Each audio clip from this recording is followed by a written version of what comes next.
हास्सरा नाचरा जरासा लाजरा सुंदर साजिरा श्रावण आला असं म्हणत श्रावणाचं आगमन होतं।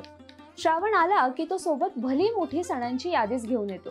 मग त्यात नागपंचमी, रक्षाबंधन, गोकुळाष्टमी, मंगळागौर असे एक ना अनेक सण असतात। खरं तर शंभू महादेवाचा प्रिय महिना म्हणून ओळखल्या जाणाऱ्या या महिन्यात विविध सणांचा समावेश असल्याने या सणाला धार्मिक दृष्ट्या अधिक महत्त्व आहे। यातीलच पहिला सण म्हणजे नागपंचमी। श्रावणातले सण हे निसर्गाप्रती कृतज्ञता व्यक्त करण्याचे दिवस आहेत। यंदा 9 ऑगस्टला नागपंचमी हा सण साजरा होणार आहे। या दिवशी घरोघरी नागाची पूजा करण्याची प्रथा आहे। खरं तर सध्या खरा नाग पूजेसाठी मिळणं कठीण झालं असल्यामुळे मातीचा नाग बनवून त्याची पूजा केली जाते। नागाची पूजा करून त्याला दूध लाह्यांचा नैवेद्य दाखवला जातो किंवा गव्हाच्या खिरीचा नैवेद्यही दाखवला जातो। या नागपंचमीबद्दल एक आख्यायिका सांगितली जाते। एका शेतकऱ्याच्या नांगराच्या फाळाने नागिणीची पिल्लं मृत्युमुखी पडली व त्यामुळे नागदेवतेचा कोप झाला।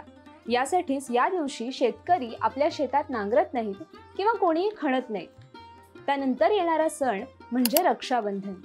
दरवर्षी श्रावण महिन्यातील पौर्णिमेला रक्षाबंधन हा सण साजरा केला जातो।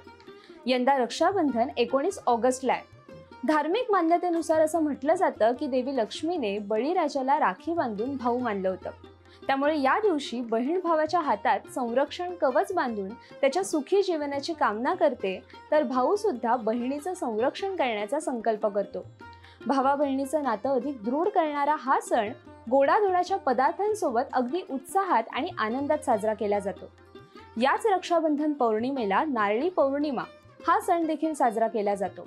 हा महाराष्ट्रातील मासेमारी करणाऱ्या समुदायांतर्फे अर्थात कोळी समुदायातर्फे साजरा केला जाणारा सण आहे। या दिवशी समुद्राची मनोभावे पूजा केली जाते, त्याला नारळ अर्पण केला जातो आणि खवळलेला समुद्र शांत होऊ देत अशी इच्छा व्यक्त केली जाते। त्यानंतर येणारा सण म्हणजे श्रावण कृष्ण अष्टमीला येणारा गोकुळाष्टमी। श्रीकृष्ण जन्माष्टमी हा सण या दिवशी साजरा केला जातो। विष्णूचा 8वा अवतार असलेल्या कृष्णाचा जन्म या दिवशी झाला। कृष्णाच्या मध्यरात्रीच्या जन्मानंतर कृष्णाच्या बाळाच्या रूपाला अर्थात बाळकृष्णाला अंघोळ घालण्यात येते, कपडे घातले जातात, नंतर त्याला पाळण्यामध्ये ठेवले जाते। त्यानंतर अन्न आणि मिठाई सेवनाने उपवास सोडला जातो। श्रीकृष्ण लहान असताना मडक्यातील काला, लोणी चोरून खात असे। त्याने हे चोरू नये यासाठी गोपिका मडकी उंच उंच लटकावून ठेवत। श्रीकृष्ण आपल्या साथीदारांच्या सहाय्याने एकावर एक मनोरे रचत ती उंच लटकलेली मडकी काढत आणि त्यातील काला गट्टम करत। याचीच आठवण म्हणून गोपाळकाला हा सण साजरा केला जातो। महाराष्ट्रात दहीहंडी खेळाच्या स्पर्धा रंगतात।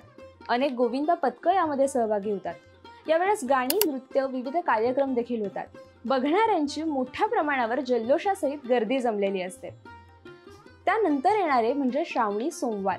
या महिन्यातील प्रत्येक सोमवार हा शंकराला समर्पित असल्याचं समजलं जातं आणि शंकराची मनोभावे पूजा करून या दिवशी उपवास केला जातो।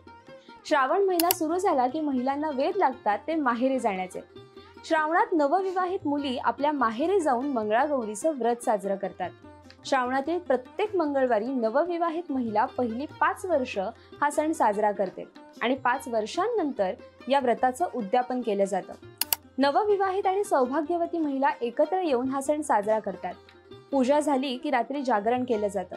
ही मंगळागौरीची पूजा नवऱ्याच्या दीर्घायुष्याच्या प्रार्थनेसाठी केली जाते। तुम्हाला या श्रावणातील सणांबद्दल काही माहिती होती का हे आम्हाला कमेंट करून नक्की कळवा आणि अशाच नवनवीन माहितीपूर्ण व्हिडिओसाठी माय महानगर वाहिनीला नक्की सबस्क्राईब करा।